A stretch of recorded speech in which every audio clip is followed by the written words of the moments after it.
नमस्कार, अधिकार एक्सप्रेस में आप सभी का स्वागत है। मैं हूं वीरेंद्र द्विवेदी। देश की राजधानी दिल्ली में विधानसभा चुनाव के लिए बिगुल बज चुका है और आम आदमी पार्टी, कांग्रेस एवं भाजपा ने दिल्ली की सत्ता पर कब्जा करने के लिए पूरी ताकत झोंक दी है, जिससे कि ये पार्टियां दिल्ली की सत्ता पर कब्जा कर जनता पर राज कर सकें। वहीं दूसरी ओर दिलचस्प बात यह है कि नरेंद्र मोदी सरकार ने विधायी परिवर्तनों, विशेष रूप से राष्ट्रीय राजधानी क्षेत्र दिल्ली सरकार संशोधन अधिनियम 2021 तथा उसके बाद के अध्यादेशों के जरिए विभिन्न प्रशासनिक कार्यों पर नियंत्रण वापस उपराज्यपाल को सौंप दिया है। इसका अर्थ यह है कि दिल्ली के प्रशासनिक कार्यों के मालिक यानी बॉस अब निर्वाचित मुख्यमंत्री नहीं बल्कि केंद्र सरकार द्वारा नामित उपराज्यपाल होंगे। आपको याद होगा कि अक्टूबर 2017 में दिल्ली विधानसभा में विशेष सत्र में अतिथि शिक्षकों को नियमित करने के लिए लाए गए बिल पर चर्चा के समय मुख्यमंत्री अरविंद केजरीवाल ने असंसदीय भाषा का प्रयोग करते हुए उपराज्यपाल अनिल बैजल पर तीखा हमला बोला था तथा इस बिल को सदन में पेश न करने की उपराज्यपाल की नसीहत पर केजरीवाल ने कहा था कि दिल्ली के मालिक हम हैं, मैं दिल्ली का चुना हुआ मुख्यमंत्री हूं, आतंकी नहीं। अब ऐसी स्थिति में प्रश्न उठता है कि वास्तव में दिल्ली का असली मालिक है कौन, मुख्यमंत्री या उपराज्यपाल? लेकिन इससे पहले आपके लिए जानना आवश्यक है कि दिल्ली सरकार की व्यवस्था कैसी है। आपको बता दें कि 12 दिसंबर 1931 को अंग्रेजों ने दिल्ली को ब्रिटिश इंडिया की राजधानी बनाया था। जब देश स्वतंत्र हुआ तो राज्यों को पार्ट ए, पार्ट बी और पार्ट सी में बांट दिया गया। दिल्ली को पार्ट सी में रखा गया। स्वतंत्रता के बाद दिल्ली को ही भारत की राजधानी बनाया गया। यद्यपि 1956 तक दिल्ली की अपनी विधानसभा होती थी, लेकिन 1956 में राज्य पुनर्गठन कानून आया। इससे राज्यों का बंटवारा हुआ, दिल्ली को केंद्र शासित प्रदेश बना दिया गया तथा विधानसभा को भंग कर दिया गया। राष्ट्रपति शासन लागू हो गया। यह सिलसिला करीब 35 वर्षों तक चला। इसके बाद सन 1991 में नेशनल कैपिटल टेरिटरी एक्ट पास हुआ। इससे 1993 में दिल्ली में फिर से विधानसभा का गठन हुआ। इस कानून के अनुसार यहाँ केंद्र तथा एनसीटी की सरकार दोनों मिलकर शासन करेंगी। इस कारण कुछ शक्तियाँ केंद्र तथा कुछ दिल्ली सरकार में बांटी गई। उपराज्यपाल को प्रशासक के रूप में नामित किया गया, जबकि दिल्ली विधानसभा को कुछ विषयों पर कानून बनाने का अधिकार दिया गया। इस कारण से आज दोनों के बीच गतिरोध पैदा होता है। आपको बता दें कि राष्ट्रीय राजधानी क्षेत्र दिल्ली का मुख्यमंत्री राष्ट्रीय राजधानी क्षेत्र दिल्ली की सरकार का मुखिया होता है। भारत के संविधान के अनुसार उपराज्यपाल राष्ट्रीय राजधानी क्षेत्र दिल्ली का विधिक यानी कानूनी प्रमुख होता है, लेकिन वास्तविक कार्यकारी अधिकार उसके मुख्यमंत्री के पास होता है। दिल्ली विधानसभा के चुनाव के बाद उपराज्यपाल सामान्य रूप से बहुमत वाले दल को सरकार बनाने के लिए आमंत्रित करते हैं। भारत का राष्ट्रपति उपराज्यपाल की सलाह पर मुख्यमंत्री की नियुक्ति करते हैं, जिसकी मंत्रिपरिषद सामूहिक रूप से विधानसभा के प्रति उत्तरदायी होती है। यह देखते हुए कि व्यक्ति को विधानसभा का विश्वास प्राप्त है, मुख्यमंत्री का कार्यकाल 5 वर्ष का होता है तथा कोई कार्यकाल सीमा नहीं होती है।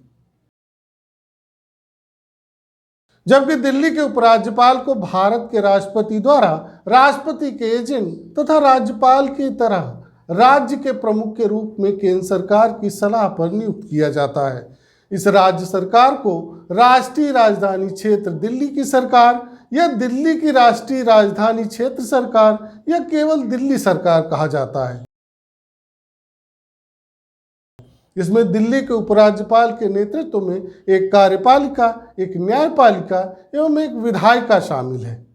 इस परिस्थिति में अब जहां दिल्ली के मुख्यमंत्री द्वारा मालिक होने के दावे का प्रश्न है, तो दिल्ली के मुख्यमंत्री के पास जो शक्तियां हैं वो किसी दूसरे राज्य की तुलना में दिल्ली विधानसभा की शक्तियां सीमित हैं। दिल्ली सरकार पुलिस, सार्वजनिक व्यवस्था तथा भूमि से संबंधित मामलों पर कानून नहीं बना सकती है। ये केंद्र सरकार के अधिकार क्षेत्र में रहते हैं, तो दिल्ली का जो मुख्यमंत्री होता है उसके पास इन क्षेत्रों को छोड़कर विधायी तथा कार्यकारी शक्तियां रहती हैं। इन क्षेत्रों को छोड़कर राज्य के पास राज्य सूची एवं समवर्ती सूची में विषयों पर विधायी एवं कार्यकारी शक्तियां हैं। इसका अर्थ यह है कि मुख्यमंत्री विभिन्न प्रशासनिक कार्यों की देखरेख कर सकते हैं, इन शक्तियों की सीमाओं के भीतर नीतियों को लागू कर सकते हैं। यद्यपि दिल्ली के शासन में उपराज्यपाल की महत्वपूर्ण भूमिका होती है, उपराज्यपाल के पास कुछ विवेकाधीन शक्तियां हैं। उपराज्यपाल को अधिकांश मामलों में मंत्रिपरिषद की सलाह पर कार्य करना होता है, लेकिन विशिष्ट परिस्थितियों में विवेकाधीन शक्तियां अपना सकते हैं, विशेषकर तब जबकि सरकार के निर्णय राष्ट्रीय सुरक्षा या सार्वजनिक व्यवस्था को प्रभावित कर रहे हों। जबकि हाल में केंद्र की नरेंद्र मोदी सरकार द्वारा किए गए संशोधनों एवं अधिसूचनाओं ने उपराज्यपाल की शक्तियों का काफी विस्तार किया है, जिससे उन्हें विभिन्न प्राधिकरणों में सदस्यों की नियुक्ति करने तथा प्रशासनिक सेवाओं पर विवेकाधिकार का प्रयोग करने की अनुमति मिली है। अध्यादेश के तहत अधिकारियों के स्थानांतरण एवं नियुक्ति से जुड़ा अंतिम निर्णय लेने का अधिकार उपराज्यपाल को वापस दे दिया गया है।